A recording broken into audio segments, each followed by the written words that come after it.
अस्सलाम वालेकुम दोस्तों, आज हम बात करेंगे मैग्नीशियम की कमी की अलामात क्या होती है। हमारे जिस्म में ना कुछ मिनरल्स होते हैं, उसमें से मैग्नीशियम भी हमारे जिस्म का एक हिस्सा होता है। मैग्नीशियम एक आयन है, वो हमारी बॉडी में पाया जाता है और उससे बहुत फ़ायदे हमें हमारी जिस्म को हासिल होते हैं।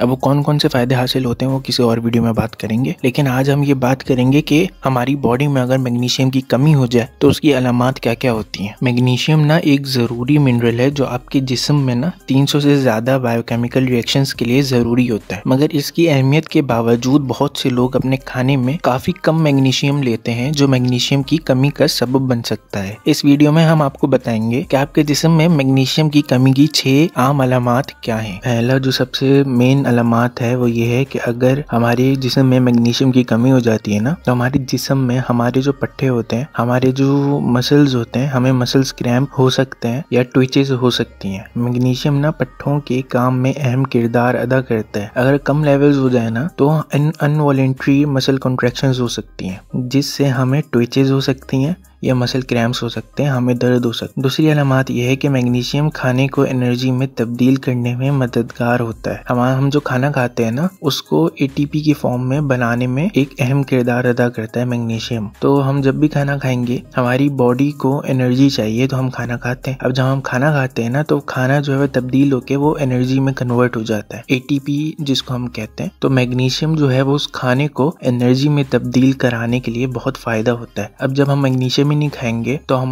जो खाना खाएंगे ना, उसको एनर्जी में कन्वर्ट होने में बहुत मुश्किल का सामना होने पड़ेगा, जो थकान और कमजोरी का सबब बन सकता है। तो मैग्नीशियम ना खाने से हमें थकान और कमजोरी महसूस हो सकती है। तीसरी अलामत यह है कि मैग्नीशियम ना हड्डियों की सेहत के लिए बहुत जरूरी है, क्योंकि जिस्म में ना कैल्शियम को रेगुलेट करता है और कैल्शियम हमारी हड्डियों के लिए बहुत जरूरी है। कैल्शियम की कमी जब हो जाती है तो हमें ऑस्टियोपोरोसिस नामी बीमारी हो जाती है, जिसमें जो हमारी हड्डियां है ना वो ब्रिटल हो जाती हैं, हड्डियां कमजोर हो जाती हैं। तो मैग्नीशियम ना खाने से हमारी हड्डियां भी कमजोर हो सकती हैं। मैग्नीशियम की कमी होने से हमारी हड्डियां भी कमजोर हो सकती हैं, हमें ऑस्टियोपोरोसिस जैसे बीमारी का सामना करना पड़ सकता है। हमारी जो ब्लड वेसल्स होती हैं, हमारी जो खून की रगियां होती हैं ना, उसको रिलैक्स करने में मैग्नीशियम का बड़ा हाथ है। मैग्नीशियम ना मदद करता है हमारी जो ब्लड वेसल्स है उनको रिलैक्स करने में, जिससे ब्लड प्रेशर जो है ना वो मेंटेन रहता है, ब्लड प्रेशर जो है वो कम हो जाता है। अगर मैग्नीशियम हमारी जिस्म में कम हो जाए तो वो जो वेन्स हैं, जो वेसल्स हैं, वो रिलैक्स ही ना हो। अब जब वो रिलैक्स ही नहीं होंगी तो हमारा जो ब्लड प्रेशर है वो बढ़ सकता है। तो मैग्नीशियम की कमी जो है वो हाई ब्लड प्रेशर का कारण भी बन सकती है। पांचवी अलामत ये है कि मैग्नीशियम ना हवा की नालियों को रिलैक्स करने में भी मदद करता है, जिससे अस्थमा के जो सिम्टम्स है ना उसको रिलीफ मिलता है। अगर हमारी बॉडी में मैग्नीशियम की कमी हो जाए तो जिन पेशेंट्स को अस्थमा होता है उनको प्रॉब्लम का सामना करना पड़ सकता है, क्योंकि अस्थमा की जो फ्रीक्वेंसी है और अटैक्स हैं वो बढ़ जाते हैं, क्योंकि हमारे जो ब्रोंक्यूल्स हैं, हमारे जो लंग्स में ब्रोंक्यूल्स एल्वुलाई हैं, वो रिलैक्स ही नहीं करते। अब जब वो रिलैक्स नहीं करते, वो कंस्ट्रिक्ट रहते हैं, तो अस्थमा का जो